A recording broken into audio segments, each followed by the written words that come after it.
இந்த சுற்றுப்பயணத்துக்கு நடுவுல ஒன்னு பேசியிருந்தாரு. ஒரு பிரம்மாண்டமான கட்சி கூட்டணிக்கு வரப்போகுது அப்படின்னு பேசியிருந்தாரு. பிரம்மாண்டமான கட்சினா நாங்க யோசிச்சிட்டே இருக்கிறோம்.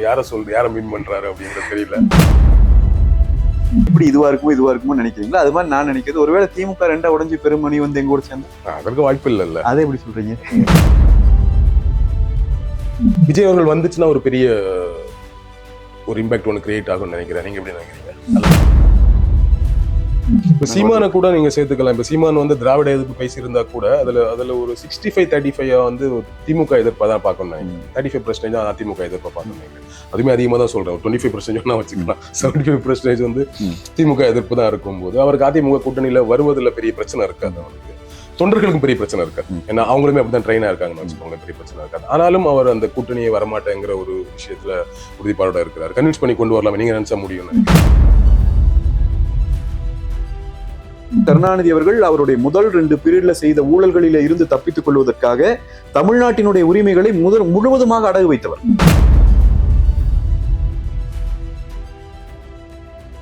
எனக்கு இந்த முறை தோன்றுவது என்னன்னா, இந்த முறை ஒரு மாற்றம் ஏற்பட்டால் மீண்டும் ஒரு முறை எதிர்க்கட்சியாக கூட உட்கார முடியாத நிலையில திமுக போய் சேரும். நியாயமாக நீங்கள் என்ன செய்ய வேண்டும்? 4.5 ஆண்டுகள் ஆண்டவர்கள், இதோ எங்கள் சாதனைகளை பாரீர் என்றளவா நீங்கள் பேச வேண்டும். இப்போதுக்கு ஓரணியில் திரள சொல்லுகிறீர்கள். அவங்களுக்கான ஒரு கூட்டணி போன எலெக்ஷன் எப்படி எதிர்கொண்டாங்களோ அதே கூட்டணி அப்படியே இருக்கு. உங்களுக்கான அந்த கூட்டணி தான் இன்னும் வலுவடையாம இருக்க மாதிரி ஒரு உணர்வு. இந்த ஆட்சி போயிடாதா, இனி நல்ல ஆட்சி ஒன்று அதிமுகவால் அமைக்கப்பட்டு விடாதா என்கிற ஏக்கம் இருந்தது. அது அமையும் என்கிற நம்பிக்கையை எங்களுடைய அந்த முதற்கட்ட பயணமே தமிழ்நாடு முழுவதும் உருவாக்கி.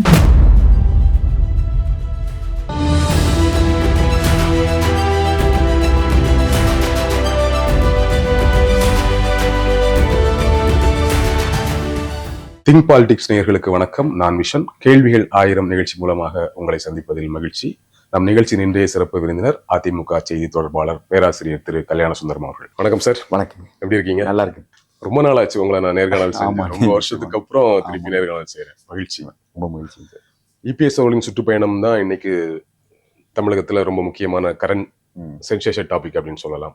சுற்றுப்பயணம் ஆரம்பிச்சது, கோயில் பத்தி பேசினது ஒரு சர்ச்சையானது, கூட்டணி ஆட்சிக்கு அப்படி அந்த விவாதமாகி கடைசியா அவர் இப்போ வந்து நான் ஒன்றும் ஏமாளி கிடையாது, எங்க தலைமையில் ஆட்சி நடக்கும் அப்படிங்கிறத வந்து உறுதிப்பட சொன்னது. கோயம்புத்தூர் வட்டாரத்துல இருந்து ஆரம்பிக்கிறாரு. அந்த பெல்ட்ல இருந்து அங்க ஒரு பெரும் கூட்டம் வந்துச்சு. கோயம்புத்தூர் அவங்க ஏரியா, அதிமுக ஏரியா வந்துடும், மற்ற இடங்கள்ல வராதுன்னு சொல்லும்போது மற்ற இடங்கள்லயுமே அந்த ஒரு கூட்டம் வருது. எடப்பாடி அவர்களை இவ்வளவு எதிர்பார்க்கல அப்படின்னு சொல்ற கட்சியிலேயும் தகவல் வருது. அவரே எதிர்பார்க்கல இவ்வளவு பெரிய கூட்டம் வருமாங்கிற மாதிரி ஒரு பெரிய கூட்டம் வந்தது. ஓவராலா சுற்றுப்பயணத்தோட முதல் கட்ட நிறைவு பகுதியில் இருக்கிறாரு. இந்த சுற்றுப்பயணம் எந்த அளவுக்கு பாசிட்டிவான வைப அதிமுகவுக்கு தந்திருக்குன்னு நினைக்கிறீங்க? சுற்றுப்பயணம் வந்து ஒரு மிகப்பெரிய அதிர்வலையை தமிழ்நாடு முழுவதும் ஏற்படுத்தியிருக்கு. அதாவது எந்த மாவட்டத்திற்கு போகிறாரோ அந்த மாவட்டத்திலே மட்டும் பேசுபொருளாக இருக்கும் என்று பலரும் எதிர்பார்த்த நிலையில ஒவ்வொரு மாவட்டத்திற்கு அவர் போகிற போதும் அது தமிழ்நாடு முழுவதற்குமான செய்தியாக மாறிக்கொண்டே இருக்கிறது. குறிப்பாக எங்கள் பொதுச் செயலாளரினுடைய பேச்சு, இந்த பயணத்திலே அவருடைய பேச்சு பல தளங்களிலே வந்து இதுவரைக்கும் திமுக என்னென்னமோ செட் பண்ணி வச்சிருந்த நரேட்டிவ்ஸ் எல்லாம் உடைச்சு ஒரு பெரிய தெளிவை மக்களுக்கு உருவாக்கி கொண்டே இருக்கிறது. இது வந்து அவங்க எதிர்பார்க்காத விஷயம்.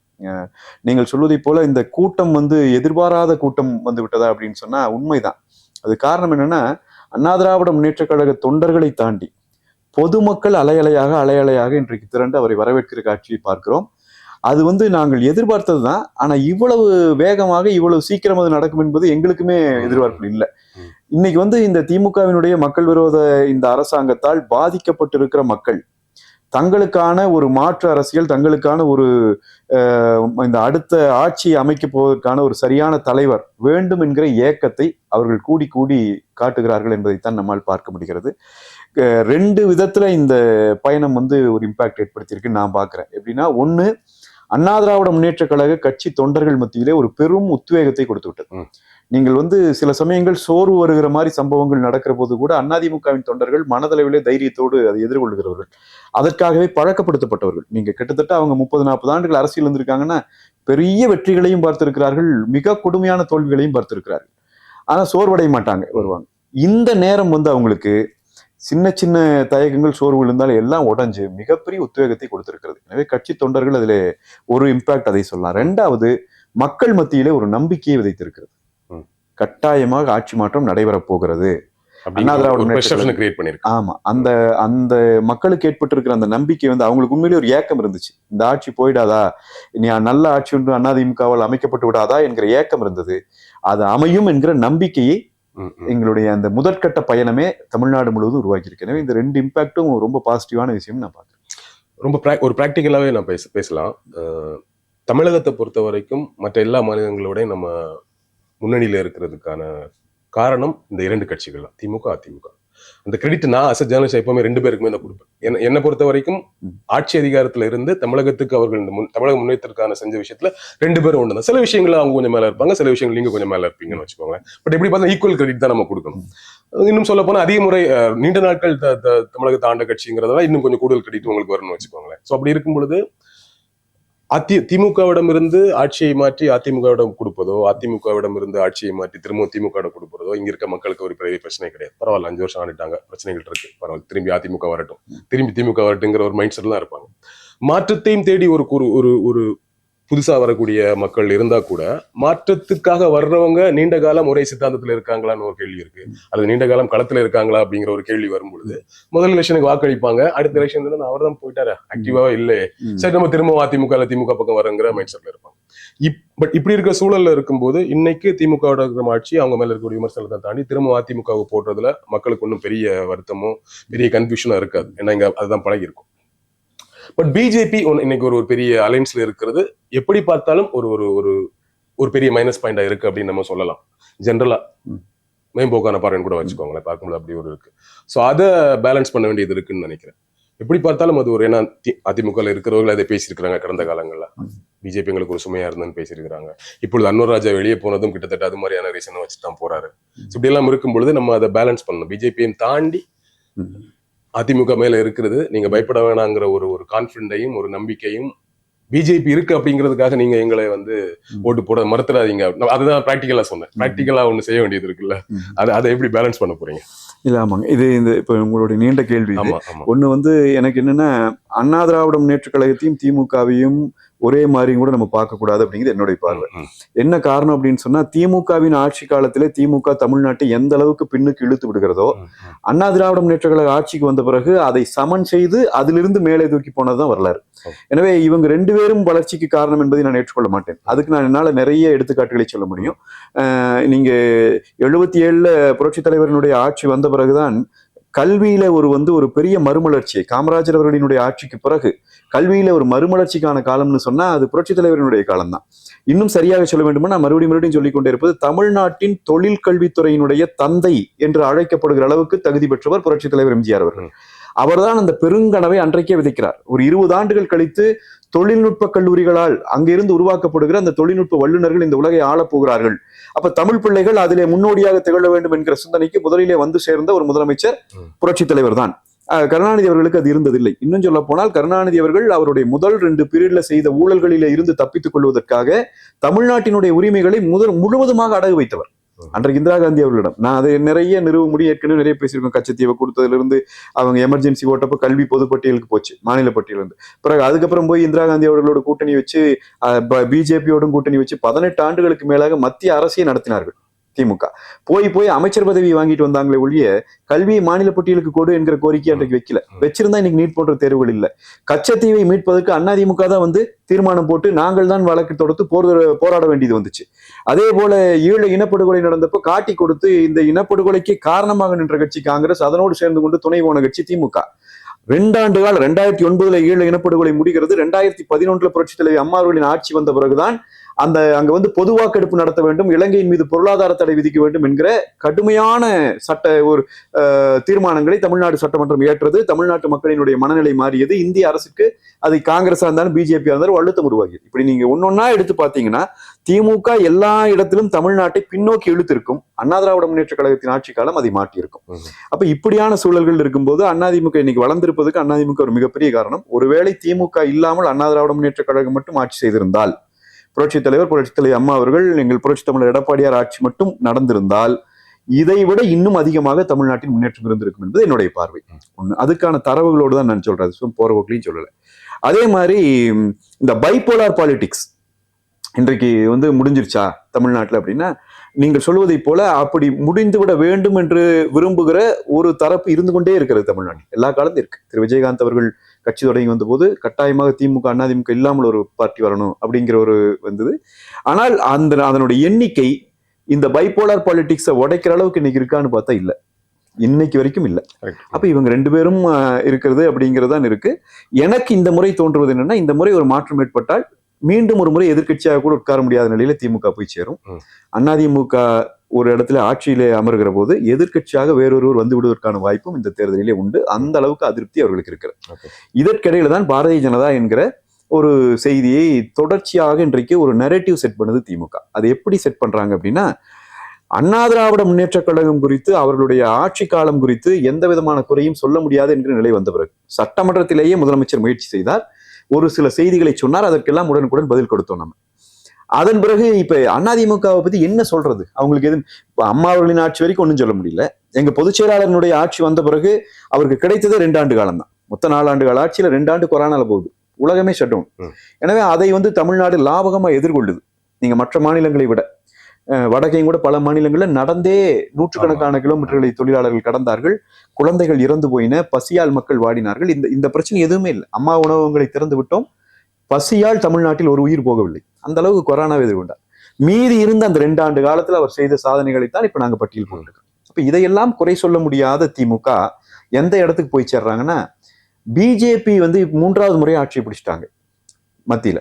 அப்போ ஒரு ஆன்டி இன்கம்பன்சி உருவாவது என்பது இயல்பு. தமிழ்நாட்டில் ஒரு ஆன்டி இன்கம்பன்சி இருக்குன்னு உங்களுக்கு புரியுது. என்ன இதைய பயன்படுத்தலாம், பிஜேபி வேண்டான்னு பயன்படுத்தி அதனோட கூட்டணி இருக்கிற அதிமுகவையும் தவறான கட்சின்னு காட்டலாங்கிற ஒரு முயற்சி எடுக்கிறாங்க. அதனாலதான் இத்தனை நாள் கழிச்சு 4.5 வருஷம் ஆண்ட பிறகு ஓரணியில் திரள்வோம் என்று கூப்பிடுகிறார். நியாயமாக நீங்கள் என்ன செய்ய வேண்டும்? 4.5 ஆண்டுகள் ஆண்டவர்கள், இதோ எங்கள் சாதனைகளை பாரீர் என்றளவா நீங்கள் பேச வேண்டும். இப்போதுக்கு ஓரணியில் திரள சொல்லுகிறீர்கள். பாரதிய ஜனதாவிற்கு எதிராக ஓரணியில் திரளுவதற்கான அறிவிப்பையே 4.5 ஆண்டுகள் கழித்து இப்போதுதான் நீங்கள் வைக்கிறீர்கள். புரியுதுங்களா? எனவே இது தேர்தலுக்காக இவர்கள் எடுக்கிற ஸ்ட்ராட்டஜி. அந்த ஸ்ட்ராட்டஜிக்குள்ளேயே இவர்களுக்கு இருக்கிற நடுக்கம் நமக்கு புரிகிறது. பொதுவாகவே இப்போ இந்த ஸ்ட்ராட்டஜி, இந்த பிராண்டிங் 2014க்கு பிறகு இந்த பிராண்டிங் ப்ரொமோஷன் ஸ்ட்ராட்டஜிங்கிறது எல்லா கட்சியிலையும் வந்துருச்சு இல்லையா? இப்போ அவங்க ஓரணியில் தமிழ்நாடு அப்படின்னா நீங்க மக்களை காப்போம், தமிழகத்தை மீட்போம், எல்லாருக்குமே ஒரு ஸ்லோகன் ஒண்ணு இருக்கு. முன்னாடி இருந்தா கூட இன்னைக்கு அது பிராண்டிங்கா கண்டிப்பா முன்னாடி இருந்த வித்தியாசங்களை நான் உங்களுக்கு குறிப்பிட்டு காட்ட விரும்புறேன். அதாவது ஒரு எதிர்க்கட்சியாக இருக்கிற நாங்கள் ஒரு முழக்கத்தை வைக்கிறோம். நாங்கள் மக்களை காப்போம், தமிழகத்தை மீட்போம் என்று சொன்னால், இந்த ஆட்சி காலத்துல இன்றைக்கு ஏற்பட்டு இருக்கிற இந்த கொடூரமான நிலையிலிருந்து தமிழ்நாட்டையும் மக்களையும் காக்க வேண்டி இருக்கிறது என்கிற முழக்கம் ஒரு எதிர்க்கட்சி வைக்கிற. சொல்ல வந்த கேள்வி என்னன்னா, சோ அப்படி இருக்கும் பொழுது அந்த ஸ்ட்ராட்டஜியுமே ஒர்க் அவுட் ஆகுதுன்னு தான் சொல்ல வரேன். ஏன்னா நிறைய ஸ்ட்ராட்டஜி பண்றோம், நிறைய பிராண்டிங் பண்றோம், அதெல்லாம் ஒர்க் அவுட் ஆகும்போது இப்ப அவங்க ஓரணியில் தமிழ்நாடு அப்படிங்கிற ஒரு முழக்கத்தை வச்சு பிஜேபிக்கு எகென்ஸ்டான ஒரு இதை கையில எடுத்து அதுவுமே ஒர்க் அவுட் ஆகுமே இல்லையா? இல்ல ஒர்க் அவுட் ஆகுதா இல்லையா ஆரம்பத்தில் கேட்கும் போதே அதை எப்படி பேலன்ஸ் பண்ண போறீங்க அப்படிங்க. இல்ல ஒர்க் அவுட் ஆகுதா இல்லையாங்கிறது 2வதுங்க. இதை எடுக்கிற போதே அவர்கள் தோற்று விட்டார்கள் இல்லையா? நீங்க வரலாறு முழுக்க எடுத்து பாருங்க. நீங்க சொல்லுகிற அந்த 2011 காலத்துக்கு பிறகு ஸ்ட்ராட்டஜிஸ்ட் எல்லாம் உள்ள வந்த பிறகும் கூட ஆளுகிற கட்சி என்றைக்குமே எதிர்ப்புணர்ச்சியோட ஒரு கோஷ்டை வைக்காது. புரியுதுங்களா? ஏன்னா ஆளுங்கிற போது எதுவுமே செய்யலைன்னா தான் வேற வழி இல்லாம இப்படி ஒரு கோஷ்டை வைப்பாங்க. எனவே அதை எடுத்த போதே அவர்கள் தோற்று விட்டார்கள் என்று நான் சொல்லுகிறேன். அவர்கள் எடுத்திருக்கிற அந்த ஸ்ட்ராட்டஜி முழுமையா தோத்து போயிருக்கு, அது வேற விஷயம். அது மக்களிடம் நாங்கள் பார்க்கிறோம், அது முழுமையாவே தோற்று இருக்கிறது. எங்களை பொறுத்த வரைக்கும் நாங்க என்ன சொல்றோம்னா, பாரதிய ஜனதா கட்சி ஒரு சுமையா அல்லது பாரதிய ஜனதா கட்சி உங்களுக்கு தோளோடு தோள் நிற்கிற கட்சியா என்கிற கேள்வி இருக்கு. நாங்கள் மிக தெளிவாக சொல்லி இருக்கிறோம், கொள்கை அளவிலே மாறுபட்ட கட்சிகள் தான் எப்பொழுதுமே கூட்டணியை அமைக்கிறார்கள். ஒரே கொள்கை இருந்துச்சுன்னா ஒரு கட்சி இருந்துட்டு போயிடலாம். காங்கிரஸுக்கும் திமுகவுக்கும் ஒரு கொள்கை அல்ல, காங்கிரஸுக்கும் கம்யூனிஸ்டுக்கும் ஒரு கொள்கை அல்ல, நேர் எதிர்கொள்கை கொண்டவர்கள் ஒரு குறைந்தபட்ச செயல் திட்டத்தின் அடிப்படையில் கூட்டணி அமைக்கிறார்கள். அதுபோல இப்போ அண்ணா திராவிட முன்னேற்ற கழகம் பாரதிய ஜனதாவோட ஒரு கூட்டணி அமைத்திருக்கிறது. இந்த கூட்டணி குறித்து இன்றைக்கு திமுகவுக்கு ஏற்பட்டிருக்கிற ஒரு அச்சம் எதனால அப்படின்னு சொன்னா, 2024 பாராளுமன்ற தேர்தலில் பாரதிய ஜனதா நின்ற ஒரு கூட்டணி அமைத்து நின்றார்கள், அண்ணா திராவிட முன்னேற்ற கழகம் நின்றார்கள். இந்த 2 பேரினுடைய வாக்குகளையும் நீங்கள் எடுத்து பார்த்தீங்க அப்படின்னா, அந்த வாக்கு சதவீதங்களை ஒப்பிட்டீங்கன்னா 22, 23 தொகுதிகளுக்கு மேலாக, பாதிக்கும் மேலாக அண்ணா திராவிட முன்னேற்ற கழக கூட்டணி வென்றிருக்கும். இன்னைக்கு சேர்ந்து நின்றிருந்தா. அப்ப அதுல வாக்குகள் பிரிஞ்சு போனது, திமுக ஒரு வாய்ப்பு அமைஞ்சது. பாராளுமன்ற தேர்தலிலே இந்த நிலை இருக்கும்னா, இவர்கள் செய்திருக்கிற இந்த மோசமான ஆட்சிக்கு சட்டமன்ற தேர்தலிலே என்ன மாதிரி ஒரு நிலை இருக்கும் என்பது அவர்களுக்கு புரிகிறது. எனவே அவர்கள் இப்படியான குற்றச்சாட்டுகளை வைக்கிறார். இந்த பாராளுமன்ற தேர்தலில் பிஜேபி வாங்கின 11% ஒரு பெரிய பிளஸ்ஸா இருக்கும்னு நினைக்கிறீங்களா? இல்ல, நான் என்ன சொல்றேன்னா, இப்ப 11% முழுமையா பார்க்காம அந்த கூட்டணியும் அண்ணா திராவிட முன்னேற்ற கழகமும் ஒவ்வொரு தொகுதியிலும் வாங்கிய வாக்குகள் இருக்கு பாத்தீங்களா, அது வந்து தொகுதியை கன்வெர்ட் பண்ணிருக்குங்க. இப்ப நீங்க எங்களுக்கு 1.5% தான் வித்தியாசம் 2021 எங்களுக்கும் திமுகவுக்கும். ஆனா பிரச்சனை என்னன்னா, இப்ப டி நகர்ல 300 ஓட்டுல தோத்தோம். நீங்க 1000 ஓட்டுகளுக்கு குறைவாகவே நாங்கள் 17 தொகுதிகள் பக்கத்துல தோத்துருக்கிறோம் 2021. இந்த 1000 ஓட்டு மாறி 500 ஓட்டு கன்வெர்ட் ஆயிடுச்சுன்னா ஆட்சி போயிருந்திருக்கும் திமுக. எப்படி பார்த்தாலும் பெர்சன்டேஜ் கணக்கு தான். ஒரு கட்சி கூட்டணியில வரும்போது அவங்க கட்சியோட வாக்கு சதவீதம் எப்படி பார்த்தாலும் பிளஸ் தான் அமையும். அதுதான் பிராக்டிக்கலான உண்மை. சோ இவங்களோட பிஜேபி மையமாக வைத்து பண்ணக்கூடிய அந்த பிரச்சாரம் எடுபடாதுன்றீங்க? நிச்சயமா எடுபடாதுங்க. அவங்களுக்கு வேற வழியும் இல்லாதங்காட்டி அந்த பிரச்சாரத்தை எடுத்துட்டு இருக்காங்க. இப்ப நாங்க அதனால எங்க தள்ளப்படுறோம் அப்படின்னு சொன்னா, தமிழ்நாட்டிற்கு காங்கிரஸ் செய்த துரோகங்களும் அதற்கு காட்டி கொடுத்து திமுக துணை போனது எப்படிங்கிறத நாங்களும் பேச வேண்டிய இடத்துக்கு வந்திருக்கோம். இது நியாயமா பேச வேண்டிய தேவை இல்லை. ஏன் இல்லை அப்படின்னா, நடக்கிறது சட்டமன்ற தேர்தல். இந்த மக்களுக்கு நீங்கள் என்னென்ன வஞ்சகத்தை பண்ணிருக்கீங்கிறத நாங்க பேச வேண்டியிருக்கோம். ஆனாலும் கூட இப்படி ஒரு முழக்கத்தை நீங்க வைக்கிற போது இந்த செய்திகளையும் நாங்கள் சுட்டிக்காட்ட வேண்டிய தேவை இருக்கிறது. எதிர்காலத்தில் அதையும் செய்வோம். இந்த சுற்றுப்பயணத்துக்கு நடுவுல ஒன்னு பேசியிருந்தாரு, ஒரு பிரம்மாண்டமான கட்சி கூட்டணிக்கு வரப்போகுது அப்படின்னு பேசியிருந்தாரு. பிரம்மாண்டமான கட்சினா நாங்க யோசிச்சிட்டே இருக்கிறோம், யார மீன் பண்றாரு அப்படிங்கிறது தெரியல. யார மீன் பண்றாரு? யார மீன் பண்றாரு சொல்ற மாதிரி இருந்தா அவரே சொல்லிருப்பாரு. ரகசியம் என்பதால் தானே அப்படி சொல்லிட்டு போறாரு. அதனால நாங்கள் எப்படி அந்த ரகசியத்தை உடைக்க முடியும்? பிரம்மாண்டமான கட்சிங்கிறது நமக்கு பிரம்மாண்டமான கட்சி நமக்கு என்ன தோணும்? கட்சியாக ஒரு பெரிய கட்சி. பெரிய கட்சி தமிழ்நாட்டுல 2 கட்சி தான், திமுக தான் இல்லையா? அதை தாண்டி பெரிய கட்சிகள் இல்ல. இப்ப விஜய் புதுசா வராரு, அவரை பிரம்மாண்டமான கட்சின்னு சொல்றாரா அப்படின்னு தெரியல.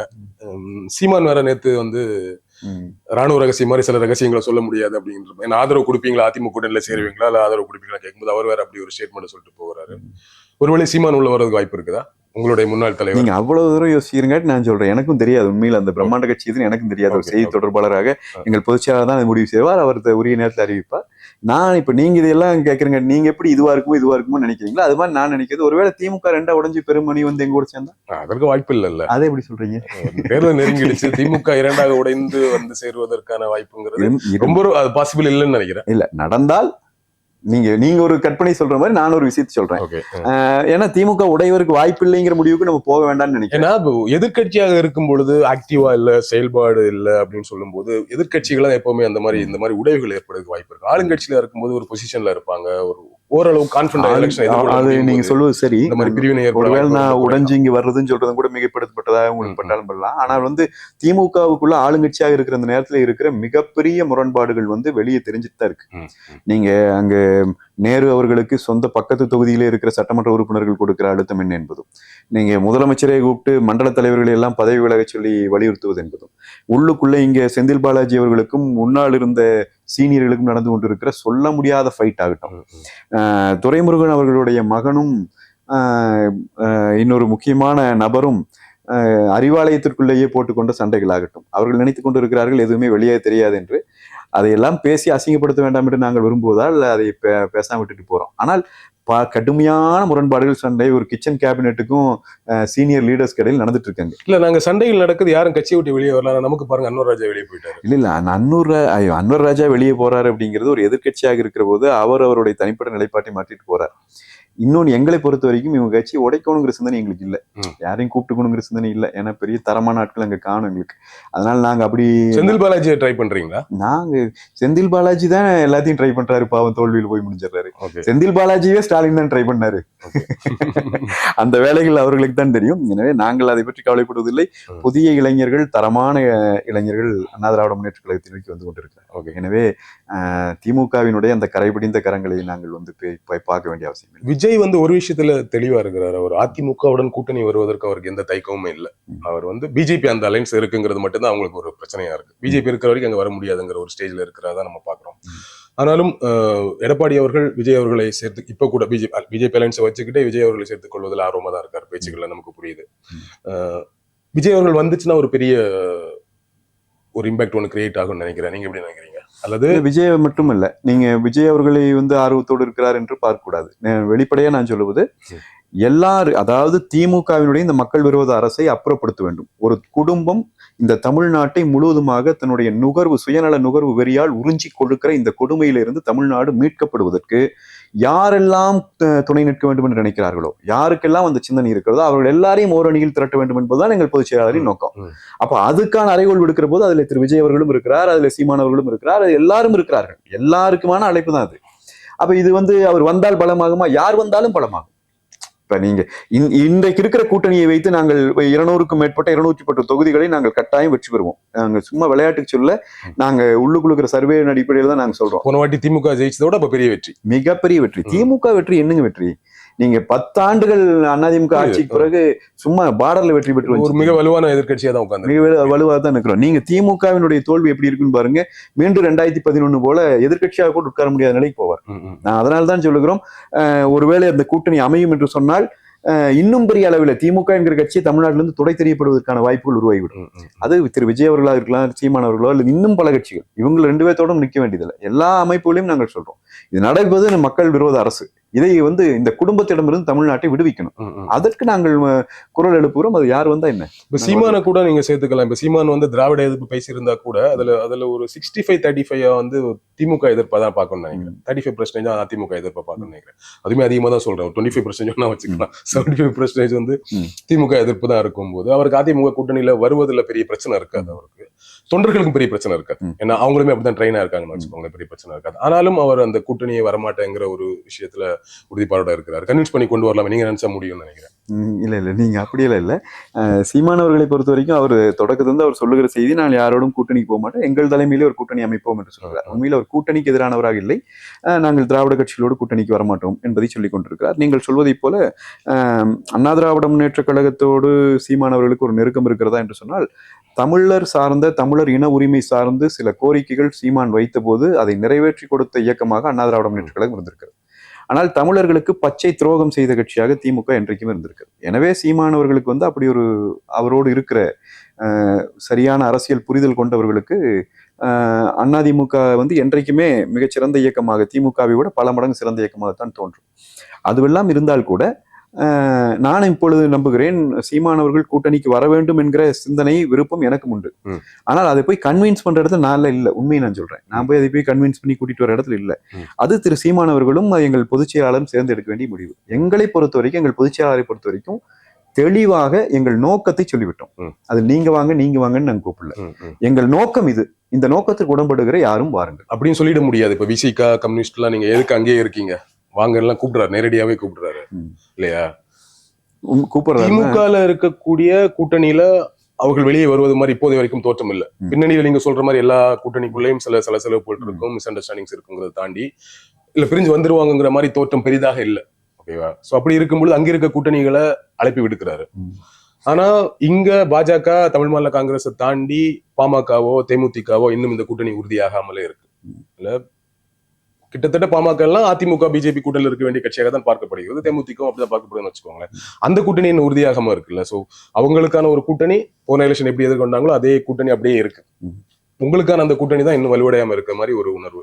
இல்ல, எங்களுக்கான கூட்டணி தேர்தலுக்குள்ளாகவே நாங்கள் அதை வலுப்படுத்துவோம். அதற்கான வேலையில் நாங்கள் செய்வோம். விசிகா, சிபிஎம், சிபிஐ, சிபிஎம் இடதுசாரிகள் கட்சிகளுக்கு நம்ம சொன்ன செய்தி என்பது, எங்கள் பொதுச் செயலாளர் சொன்ன செய்தி என்பது, உங்கள் கட்சியை திமுக கொஞ்சம் கொஞ்சமாக தின்று கொண்டிருக்கிறது. நீங்கள் உள்ளே இருந்து உங்களுடைய தன்மையை இழந்து கொண்டிருக்கிறீர்கள். அது திமுகவின் காலகால குணம். நீங்க அது நிறைய எடுத்துக்காட்டுகளை சொல்ல முடியும். கட்சிகளை உடைப்பதும், கட்சிகளுக்குள்ள இருக்கிற 2ஆம் கட்ட தலைவர்களை பூரா விலை பேசிக்கொண்டு அவர்களை எல்லாம் தங்களுடைய மவுத் பீஸ்களை போல பயன்படுத்துகிற வேலையும் திமுகவினுடைய காலகால வேலை. அது இப்பொழுதும் நடந்து கொண்டிருக்கிறது. அதை தலைவர்கள் உணர்கிறார்கள். அவர்கள் உணர்கிறார்கள். இதிலே இருந்து வெளிவர முடியாமல் தயங்குகிறார்கள், திணறுகிறார்கள். நீங்க குறிப்பிட்டு சொன்னா திருமாவளவன் போன்றவர்களே, அவர்களே விருப்பப்படாமல் இந்த கூட்டணியிலிருந்து வெளியேறிவிட வேண்டும் என்கிற செய்தி வந்தால் கூட, சிந்தனைக்கு வந்தாலும் கூட, அவர்களோடு இருக்கிற சில பேரை திமுக தன்னுடைய ஆட்களாக மாற்றி வைத்திருக்கிறது. இன்னும் நான் வெளிப்படையாக சொல்லுகிறேன், தேர்தலிலே கூட்டணி கட்சிக்கு எத்தனை சீட்டு கொடுக்க வேண்டும் என்பதை மட்டும் திமுக முடிவு செய்யவில்லை. அந்த சீட்ல யாரை நிறுத்தணும் என்பதையும் திமுக தான் முடிவு செய்யும். இப்படியான ஒரு அடிமை நிலை என்பது, ஒரு அடிமை சாசனம் எழுதி கொடுத்த நிலை என்பது இருக்க வேண்டாம். ஏனென்றால் விடுதலை சிறுத்தைகள் மீதோ இடதுசாரிகள் மீதோ நாங்கள் எந்த கூட்டணியில இருந்தாலும் அவர்கள் மீது எங்களுக்கு காழ்ப்புணர்ச்சி கிடையாது. ஏன்னா எங்க கூடயும் அவங்க கூட்டணியில் இருந்திருக்கிறாங்க. அந்த கட்சிகள் இந்த தமிழ்நாட்டிலே ஒரு குறிப்பிட்ட பங்கை ஆற்றி இருக்கிறார்கள். அதையெல்லாம் நாங்கள் மறுக்கிறது இல்லை, என்னைக்குமே மறுக்கிறது இல்லை. அப்படி இருக்கிற போது எங்கள் நல்லெண்ணத்திலே இருக்கிற அந்த கட்சிகள் தங்களை காப்பாற்றிக் கொள்ள வேண்டும் என்பதற்காக நாங்கள் கொடுக்கிற ஒரு எச்சரிக்கை மணிதானே ஒழிய அதை நீங்கள் அப்படி பார்க்க கூடாது. நீட்டை காங்கிரஸ் அனௌன்ஸ் பண்ணும்போது திமுகவும் சரி அதிமுகவும் சரி, ஜெயலலிதா இருந்தாங்க, கலைஞர் இருந்தாங்க, 2 பேருமே அதுக்கு எதிர்நிலையில் தான் இருந்தாங்க. எதிர்நிலையில் இருந்தோம். என்ன கொண்டு வந்தது திமுக. எதிர்நிலையில் எப்படி இருந்துச்சு திமுக? அந்த கவர்மெண்ட்ல திமுக இல்லையா? வீடியோ போடுறாரு ஜாகிர் ஹுசைன் என்கிற ஒரு தோழர், நான் இந்த கடத்தல்காரர்களுக்கு எதிராக நான் பண்ணிட்டு இருக்கிறேன், என்னை கொலை செய்ய போகிறார்கள், வீடியோ போடுறாரு. அவரை கொலை செய்யறாங்க, போலீஸ் தூங்குது. ஒருவேளை இந்த முறை எடப்பாடி அவர்கள் ரொம்ப தைரியமா ஏற்கனவே வேண்டாம் சொன்ன கூட்டணியை பிஜேபி திரும்பவும் சேர்க்காமல் இருந்திருந்தால் ஒரு பிரம்மாண்டமான கூட்டணி அமைஞ்சதற்கு ஒரு பெரிய வாய்ப்பு, அற்புதமான வாய்ப்பு இருந்திருக்கும். அதை மிஸ் பண்ணிட்டீங்களோ? அரசியலே, இந்திய அரசியலே காங்கிரசும் கம்யூனிஸ்டுகளுக்கும் எதிராக நடந்ததுதான். அவங்க 2 பேரும் ஒரு இடத்துல கூட்டணி போறாங்க. கொள்கைகள் மாத்திக்கிட்டாங்களா? நாங்கள் கேட்பது என்னவென்றால், நாங்கள் காவிரி பிரச்சனையிலே 19 நாட்கள் முழுமையாக நாடாளுமன்றத்தை முடக்கி ஒட்டுமொத்த இந்தியாவையும் தமிழ்நாட்டை நோக்கி திருப்பினோம் இல்லையா? எங்களுக்கு 37 MP இருந்தப்ப. அதுபோல ஒரே ஒரு முறை, ஒரு நாள் இந்த பிரச்சனையை சொல்லி நீங்கள் இந்தியாவிலே எங்க பாராளுமன்றத்தை முடக்கியது உண்டா? ஸ்டாலின் ஆட்சிக்கு வந்தார். வந்த உடனேயே இந்த சிங்கிள் விண்டோ சிஸ்டத்தினுடைய தலைவராக இருந்த ஸ்டாலின் அவர்கள் அந்த பொறுப்பிலிருந்து விலகி கொண்டார். முதலமைச்சர் இல்லை. யாரை போட்டாரு? தொழில்துறை அமைச்சர் போட்டார். தொழில்துறை அமைச்சர் சொல்லி சுற்றுச்சூழலை பாக்குற அமைச்சர் எப்படி ஏற்றுக்குவாரு? புரியுதுங்களா உங்களுக்கு? அப்ப பல்வேறு சிக்கல்கள் வர ஆரம்பிச்சது. லஞ்ச ஊழல் கமிஷன் கரப்ஷன் வர ஆரம்பிச்சு. வந்ததனுடைய விளைவு 1000 MSME தொழிற்சாலைகள் மூடப்பட்டு இருக்கிறது ஸ்டாலின் ஆட்சி காலத்தில் 4 ஆண்டுகள். நான் சொல்றேன்னு நீங்க அவ்வளவு பதறீங்க. நீங்க எடுத்துட்டு வாங்க கேமராங்க. நீங்க எங்க வேணா வாங்க, எந்த டிஸ்ட்ரிக்ட் நீங்க சொல்லுங்க. நீங்க தமிழ்நாட்டுக்குள்ள எந்த டிஸ்ட்ரிக்ட் வேணா சூஸ் பண்ணுங்க. இல்ல அது பிளாக்ல ஓடுறது தானே, அதானே சொல்றீங்க? பிளாக்ல ஓடுறது டாஸ்மாக் தான், வேற யாராச்சும் விக்கிறாங்களா? டாஸ்மாக் தான். அப்புறம் இருக்கு, இங்க கடைகள்ல பிளாக் ஓடுது. இது எல்லா காலத்திலயும் ஓடுதுங்கிறது என்னோட கருத்து. எல்லா காலத்தையும் ஓடுதுங்கிறது நீங்க சொல்ற சப்பக்கட்டு. இன்னைக்கு ஓடுதா இல்லையா? இன்னைக்கு ஓடுவது பிழையா இல்லையா? கண்டிப்பா பிழையா இல்லையா? அதான் சொன்னேன். இந்த அரசாங்கம் அதை தடுக்க தவறிடுச்சுங்கிறத ஏற்கறீங்களா மறுக்கிறீங்களா?